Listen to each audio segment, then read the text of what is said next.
Hi there everyone, welcome to my channel. And then in this tutorial video guys, we will create a program that will display the ASCII table using Java programming language. Before we continue, I would like to say thank you so much to all my viewers, silent viewers, and supporters to my channel. Thank you for watching my videos. If you are new with my channel and then you like this video, please hit the like button. Don't forget to share and please support my channel guys by clicking the subscribe button. So let's get started. I would like to thank my good friend Tom who contributed in this tutorial video. Thank you so much Tom for helping out now with this code. Okay, so ASCII is American Standard Code for Information Interchange.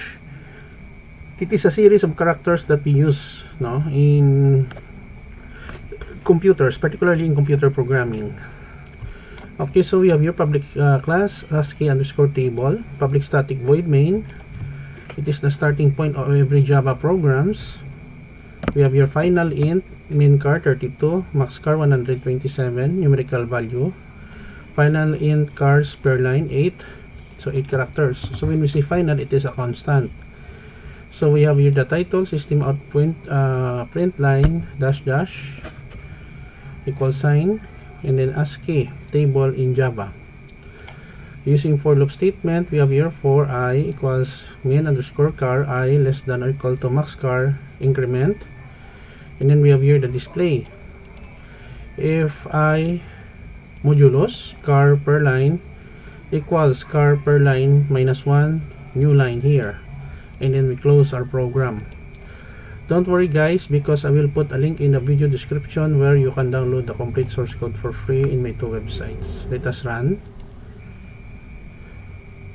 our program. So we have here the output.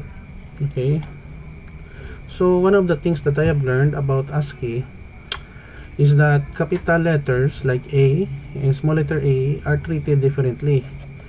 It contains different numerical values, so that's why we have to be precise in using ASCII characters in our program. Okay, so this is the end of our tutorial video about ASCII table in Java.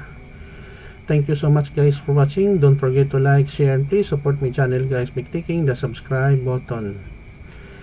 See you in the next video tutorial. This is your friend Jake saying bye bye for now.